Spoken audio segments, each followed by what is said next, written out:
یہ انڈیا سے ہیں. یہ کہتی ہیں کہ میرا نام زیبا ہے اور میں ہندو سے مسلمان ہوئی ہوں اللہ کی رحمت سے.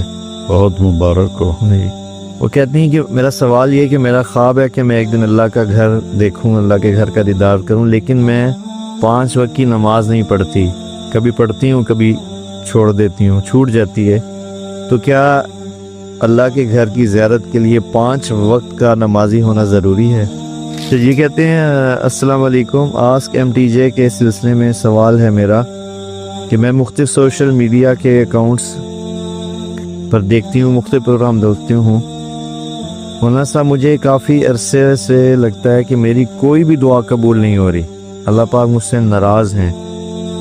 تو میں کافی جگہ دیکھا سوشل میڈیا پہ، لیکن مجھے کہیں بھی تسلی بخش جواب نہ ملا کہ میں ایسا کیا کروں کہ مجھے یہ لگے کہ میری دعائیں قبول ہو رہی ہیں. نیلم سلیم ہیں، انگلش میں ان کی بات ہے. اس کا خلاصہ یہ ہے کہ کہنا یہ چاہ رہی ہیں کہ آپ کو فالو کرتی ہیں اور کہتے ہیں کہ آپ ہمارے اسلامک سیلیبریٹیز ہیں، ہیروز ہیں. انہوں نے شاید سوشل میڈیا نہیں دیکھا تو ان کی غلط فہمی ہے. یہ سمجھ رہی ہیں کہ آپ نے فلسطین کے لیے نہ کوئی آواز اٹھائی ہے اور نہ کوئی ہیلپ کی ہے. تو یہ سوال ہم نے اس لیے رکھا کہ ان کے جواب کی برکت سے بہت سارے لوگوں کی غلط فہمی دور ہو جائے کہ آپ نے فلسطین کے لیے کیا کیا. آسک ایم ٹی جے، پوچھئے اپنے دل کی بات. یہ انڈیا سے ہیں. یہ کہتی ہیں کہ میرا نام زیبا ہے اور میں ہندو سے مسلمان ہوئی ہوں اللہ کی رحمت سے. بہت مبارک ہو. وہ کہتی ہیں کہ میرا سوال یہ کہ میرا خواب ہے کہ میں ایک دن اللہ کا گھر دیکھوں، اللہ کے گھر کا دیدار کروں، لیکن میں 5 وقت کی نماز نہیں پڑھتی. کبھی پڑھتی ہوں، کبھی چھوڑ دیتی ہوں، چھوٹ جاتی ہے.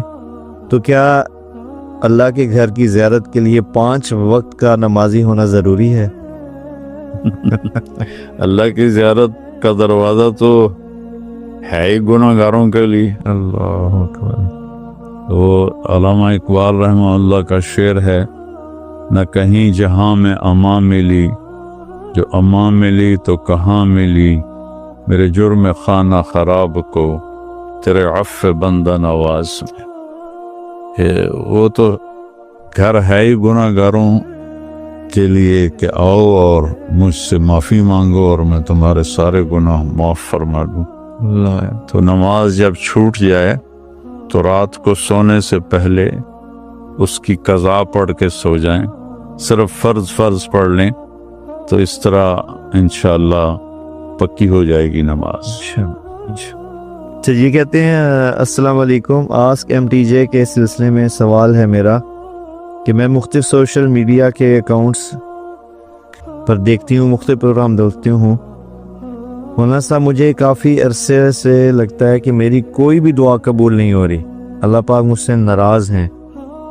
تو میں کافی جگہ دیکھا سوشل میڈیا پہ، لیکن مجھے کہیں بھی تسلی بخش جواب نہ ملا کہ میں ایسا کیا کروں کہ مجھے یہ لگے کہ میری دعائیں قبول ہو رہی ہیں. اللہ تعالیٰ مسلمان کی ہر دعا قبول فرماتے ہیں، کوئی دعا بھی رد نہیں ہوتی. قبولیت کی چند شکلیں ہیں. جو مانگا ہے اللہ وہی دے دیتا ہے، یہ قبولیت کی شکل ہے. جو مانگا ہے وہ مناسب نہیں، اللہ اس کے بدلے میں کوئی مصیبت ٹال دیتا ہے. جو مانگا ہے میں نے اپنے لیے وہ مناسب نہیں، اللہ اس کے علاوہ کسی اور طرف سے میرا کھاتا پورا کر دیتا ہے. جو مانگا ہے اس کا کوئی رزلٹ نہیں، وہ اللہ فرماتے ہیں میرے خزانے میں جمع ہو جاتی ہیں. تو قیامت کے دن اللہ تعالیٰ اپنے بندے بندی سے فرمائیں گے تو نے یہ مانگا میں نے دے دیا، تو نے یہ مانگا تیرے لیے اچھا نہیں تھا میں نے اس کے بدلے میں یہ دے دیا، تو نے یہ مانگا تیرے لیے مناسب نہیں تھا میں نے تیری مصیبت ٹال دی. مصیبت دکھائی جائے گی، یہ تیری مصیبت میں نے ٹال دی. تو نے یہ مانگا اس کا کچھ بھی تیرے لیے ظاہر نہیں ہوا اس کے بدلے میں اب میں تمہیں جنت میں یہ دیتا ہوں، ذرا دیکھو۔ جب اللہ اس کے سامنے سے جنت کا پردہ ہٹائیں گے اور وہ دیکھے گا، کہے گا ہائے اللہ، کاش میری دنیا میں کوئی دعا قبول نہ ہوتی۔ تو دعا ایک عبادت ہے، اس کو کبھی نہیں چھوڑنا چاہیے۔ 6 سال سے میرے سر میں درد ہے، میں روز نفل بھی پڑھتا ہوں، دعا بھی کرتا ہوں، وہ نہیں جا رہا، تو مجھے یقین ہے کہ اس سے بہتر کوئی چیز اللہ تعالیٰ مجھے عطا فرمائیں۔ دعا نہیں چھوڑنی چاہیے۔ یہ نیلم سلیم ہیں، انگلش میں ان کی بات ہے، اس کا خلاصہ یہ ہے کہ کہنا یہ چاہ رہی ہیں کہ آپ کو فالو کرتی ہیں اور کہتے ہیں جی آپ ہمارے اسلامک سیلیبریٹیز ہیں، ہیروز ہیں۔ انہوں نے شاید سوشل میڈیا نہیں دیکھا تو ان کی غلط فہمی ہے، یہ سمجھ رہی ہیں کہ آپ نے فلسطین کے لیے نہ کوئی آواز اٹھائی ہے اور نہ کوئی ہیلپ کی ہے۔ تو یہ سوال ہم نے اس لیے رکھا کہ ان کے جواب کی برکت سے بہت سارے لوگوں کی غلط فہمی دور ہو جائے کہ آپ نے فلسطین کے لیے کیا کیا۔ بسم اللہ الرحمن الرحیم، والصلاة والسلام علی رسولہ الکریم وعلی آلہ وصحبہ اجمعین۔ بیٹی نیلم، آواز تو چھوٹے درجے کا کام ہے، اللہ کے فضل سے ہماری فاؤنڈیشن MTJ کے ٹرک غزہ پہنچے ہیں، بردن پہنچے ہیں، فلسطین پہنچے ہیں، اور ہم فزیکلی اور عملی طور پر ہم ان کے لیے کام بھی کر رہے ہیں، بات بھی کی ہے، دعائیں بھی کرتے ہیں۔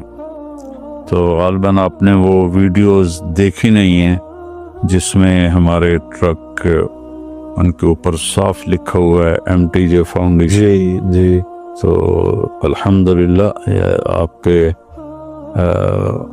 یہ سامنے یہ بات آئی نہیں، اس لیے آپ نے یہ سوال کیا ہے۔ اللہ کا شکر ہے کہ اب بھی ہمارا کام وہاں جاری ہے، الحمدللہ۔ مزید میں ایڈ کرنا چاہوں گا بابا اس موضوع پہ کہ آپ MTJ فاؤنڈیشن پیج ہے ہمارا، اس کو جا کے وزٹ کریں اور وہاں آپ ساری ایکٹیویٹیز دیکھ سکتے ہیں۔ اور ریسنٹلی بھی بابا بھی بالکل آنے والے ہفتے میں ہماری ٹیم پھر سے جا رہی ہے فلسطین اور اردن کے ذریعے جا رہی ہے، اور ماشاءاللہ پھر پورا ایک سسٹم وہاں چلے گا انشاءاللہ۔ اگلا سوال ہے جی کہ مولانا صاحب امید کرتا ہوں خیریت سے ہوں گے۔ ایک سوال آپ سے پوچھنا تھا کہ اکثر پیجز پہ دیکھا، سوشل میڈیا پہ دیکھا، لیکن کوئی صحیح رہنمائی نہیں ملی۔ مولانا صاحب آپ سے تہجد کی نماز کا طریقہ اور اس کی رکعت کے بارے میں جاننا چاہتا ہوں۔ تہجد کی نماز اور دوسری نماز میں کوئی فرق نہیں، نوافل ہیں۔ تہجد کو اللہ تعالیٰ نے بہت پسند فرمایا، اس کی بہت ترغیب دی، فرض نہیں کیا۔ تو ہمارے نبی کی جو مستقل عادت تھی، آپ 11 رکعت پڑھتے تھے، 8 نفل جی اور 3 وتر۔ کبھی کبھی اس سے زیادہ ہوتی تھی، کبھی اس سے کم بھی ہو جاتی تھی، لیکن عام معمول تھا کہ آپ 11 رکعت تہجد پڑھتے تھے۔ اور سبحان اللہ سبحان اللہ سبحان۔ حضرت عائشہ فرماتی ہیں کہ جب میرے حجرے میرے گھر میں ہوتے آپ، تو میں سوئی ہوتی تھی اور آپ تہجد میں کھڑے ہوتے تھے، مجھے نہیں اٹھاتے تھے، اور جب سجدے میں جاتے تھے تو لمبائی اتنی مختصر ہوتی تھی کہ میری ٹانگیں سامنے آتی تھیں، تو آپ میری ٹانگوں پہ ایسے ہاتھ لگاتے تھے، تو میں ٹانگیں ایسے پیچھے کر لیتی تھی، آپ سجدہ فرماتے تھے، کھڑے ہوتے تھے، میں پھر سیدھی کر لیتی تھی، تو اب لمبی رکعت پڑھتے تھے۔ پھر جب آپ سجدے میں جاتے تھے پھر مجھے ایسے ایسے کرتے تھے، پھر میں اپنی ٹانگیں پیچھے کر لیتی تھی اور آپ سجدہ ادا فرماتے تھے، پھر اب تحیات میں بیٹھتے تھے، پھر کھڑے ہو جاتے تھے، اور جب آپ نماز سے فارغ ہو جاتے تھے تہجد سے، تو پھر میں خود ہی اٹھ جاتی تھی، پھر مجھ سے پیار محبت کی باتیں فرماتے تھے. فجر کی اذان تک ایسے آپ سیدھے ہاتھ کو ٹیک اور پاؤں ایسے کر کے ایسے نا جیسے ہم لیٹتے جی جی جی آپ ایسے لیٹ جاتے تھے اور میں بھی سامنے ویسے ہی لیٹ جاتی تھی اور آپ مجھ سے پیار محبت کی باتیں فرماتے کرتے رہتے یہاں تک کہ اذان ہوتی اور بلال آ کر دستک دیتے تو پھر آپ اٹھ کے 2 سنتیں پڑھتے اور فرض نماز پڑھانے کے لیے چلے جاتے تھے. اللہ. تو یہ فرض نہیں ہے اگر کوئی نہیں اٹھ سکتا رات کو پچھلے ٹائم تو عشاء کے بعد اگر وہ 2 نفل بھی پڑھ لے گا ایکسٹرا تو وہ تہجد گزار ہی شمار ہوگا. تو آپ سونے سے پہلے 2 پڑھ لیں 11 پڑھ لیں آپ بھی تہجد گزار ہو جائیں. ماشاء اللہ.